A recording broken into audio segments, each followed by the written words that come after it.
Spain 713 سے لے کر 756 تک 44 برس اموی خلافت بنی امیہ دمشق کا صوبہ رہا۔ اس 44 سالہ عرصے میں یہاں گورنر آتے رہے۔ ان گورنرز کی تعداد 22 تک رہی۔ جب عباسی انقلاب آیا تو بنی امیہ کے ایک شہزادے عبد الرحمن اول نے اسپین میں بنی امیہ اندلس کی بنیاد رکھی۔ 756 سے 1031 تک یہاں کل 16 حکمران گزرے۔ ان حکمرانوں کے دور میں اسلامی تہذیب اور تمدن نے اسپین میں رنگ و نسل، قومیت و مذہبی اختلافات کو ختم کر کے اسپین کی تمام اقوام کو متحد کر دیا تھا۔ عربوں کی اس یہود نواز پالیسی سے عیسائیوں کے اندر عربوں کے خلاف بے چینی پھیل گئی۔ ایک عرصے تک دلبرداشتہ عیسائی خاموشی سے حالات کا جائزہ لیتے رہے۔ عبد الرحمن ثانی بنی امیہ اسپین کا چوتھا حکمران تھا۔ اس کے دور میں ناروے اور سویڈن کے بحری ڈاکو، جنہیں وائکنگز بھی کہتے ہیں، یہ وحشی اور بتپرست تھے۔ چھوٹی چھوٹی کشتیوں میں بیٹھ کر سمندر میں لوٹ مار کرتے تھے۔ فرانس اور انگلینڈ پر حملے کر کے وہاں خوب لوٹ مار مچائی اور انہوں نے اسپین کا رخ کیا۔ اشبیلیہ پر حملہ کر کے بڑی تباہی مچائی اور فرار ہو گئے۔ نارمن قزاقوں نے 2 مرتبہ اسپین پر حملے کیے اور دونوں بار تباہی مچائی۔ ان کی کامیابی کی وجہ یہ بھی تھی کہ اسپین میں بحری فوج کا فقدان تھا۔ عبد الرحمن ثانی نے شاندار بحریہ تشکیل دے کر انہیں شکست دی۔ نتیجہ یہ نکلا کہ نارمن قزاق دوبارہ اسپین کی جانب نہیں آئے۔ اس کے بعد اسپین کے دارالحکومت قرطبہ میں عیسائی پادریوں نے جنوبی تحریک شروع کی۔ اس تحریک کا بانی قرطبہ کا ایک راہب یولیجس تھا، جو اپنی راہبانہ زندگی کی وجہ سے عیسائیوں میں عقیدت کی نگاہ سے دیکھا جاتا تھا۔ یولیجس کے ساتھ قرطبہ کا ایک امیر ترین عیسائی الوارو بھی تھا۔ ان دونوں نے مل کر مسلمانوں کے خلاف اپنی تحریک کا آغاز کیا۔ اس تحریک کا مقصد یہ تھا کہ مسلمان کے نبی حضرت محمد صلی اللہ علیہ وآلہ وسلم کی شان میں گستاخی نازیبا کلمات کی جائے، اور اس سلسلے میں جو عیسائی قتل ہوگا اس کا درجہ حضرت عیسیٰ علیہ السلام کے زمانے کے شہیدوں جیسا ہوگا۔ یولیجس اور الوارو نے ابتدا میں اس تحریک کے لیے خفیہ تبلیغ کی۔ سب سے پہلے ایک لڑکا فلورا اس تحریک میں شامل ہوا۔ فلورا کا باپ مسلمان اور ماں عیسائی تھی۔ باپ کا انتقال ہو گیا۔ ماں نے فلورا کو عیسائیت کی تعلیم دی تھی۔ یولیجس کی تبلیغ نے فلورا کے عیسائی جذبات کو بھڑکا دیا۔ اس نے نبی کریم صلی اللہ علیہ وآلہ وسلم کی شان میں گستاخی کی۔ اسے پکڑ کر قید کر دیا گیا۔ قاضی نے اس کو درے لگوائے اور کمسن سمجھ کر اسے واپس بھیج دیا۔ کچھ دن بعد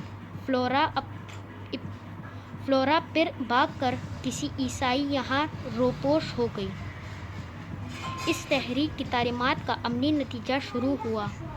ایک پادری پرفیکٹس نے عین عید کے دن مسلمانوں کے مجمع میں گھس کر نبی کریم صلی اللہ علیہ وآلہ وسلم اور اسلام سے متعلق نازیبا الفاظ کہے۔ مسلمانوں نے مشتعل ہو کر اسے قتل کر ڈالا اور عیسائیوں کی طرف سے پرفیکٹس کی ولی سینٹ کا درجہ عطا ہوا۔ ایک اور پادری آئزیک نے ایک دن قرطبہ کے قاضی کے سامنے کھل کر گستاخی کی۔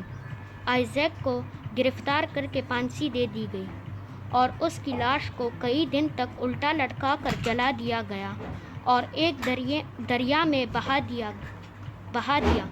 عیسائیوں نے آئزیک کو بھی سینٹ کا درجہ عطا کیا۔ اس کے بعد شاہی محل کے ایک عیسائی پہرے دار سینکڑوں نے شان رسالت آپ صلی اللہ علیہ وآلہ وسلم میں گستاخی کی اور قتل ہوا۔ اس کے بعد یہ سلسلہ شروع ہو گیا۔ اس 2 ماہ کے عرصے میں 11 عیسائی مارے گئے۔ پادری آئزیک کی بہن مریم اور فلورا نے ایک دن قرطبہ کے قاضی کے سامنے آ کر شان رسالت صلی اللہ علیہ وآلہ وسلم میں گستاخی کرنا شروع کی۔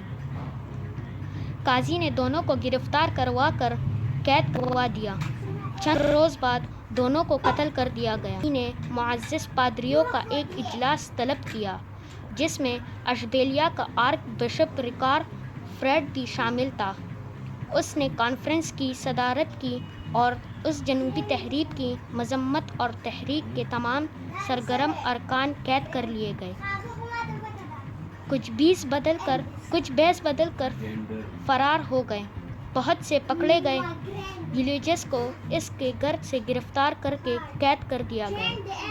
اشبیلیا کے آرک بشپ نے عبد الرحمن ثانی کی کانفرنس میں جنوبی تحریک کے خلاف اپنا فیصلہ سنایا کہ آج کے بعد جو عیسائی پیغمبر اسلام حضرت محمد صلی اللہ علیہ وآلہ وسلم کے خلاف نازیبا کلمات استعمال کرے گا وہ پکا جہنمی ہوگا۔ اس فیصلے کا نتیجہ یہ نکلا کہ جنوبی عیسائی اپنے پادریوں کے خلاف ہو گئے اور مسلمان اپنے حکمران عبد الرحمن ثانی سے ناراض ہو گئے کہ وہ نرم پالیسی کیوں اپنائے ہوئے ہیں۔ یہ تحریک جاری تھی کہ عبد الرحمن ثانی نے وفات پائی اور اس کا بیٹا محمد بن عبد الرحمن حکمران بنا۔ یہ مذہب کے معاملے میں سخت آدمی تھا۔ اس نے قرطبہ کے جنوبی عیسائیوں کے خلاف سخت اقدامات کیے۔ مسئلہ یہ تھا کہ اس تحریک کا بانی یولیجس ابھی تک زندہ تھا۔ محمد بن عبد الرحمن کی سختی کے متعلق کہا جاتا ہے کہ اگر کوئی پتا بھی ہل جاتا تو جنوبی عیسائیوں کے دل کانپ جاتے تھے۔ اس وجہ سے یولیجس محتاط ہو گیا۔ اس زمانے میں یولیجس کے ساتھ ایک لڑکی لیوکریتا کا واقعہ پیش آیا۔ اس لڑکی کے ماں باپ مسلمان تھے۔ یہ بھاگ کر یولیجس کے پاس آئی اور عیسائی بن گئی۔ یہ خبر قاضی کو ملی۔ یولیجس کو رنگے ہاتھوں گرفتار کر لیا گیا۔ مسلمان لڑکی کو عیسائی بنانے کے جرم میں کوڑے لگانے کی سزا سنائی۔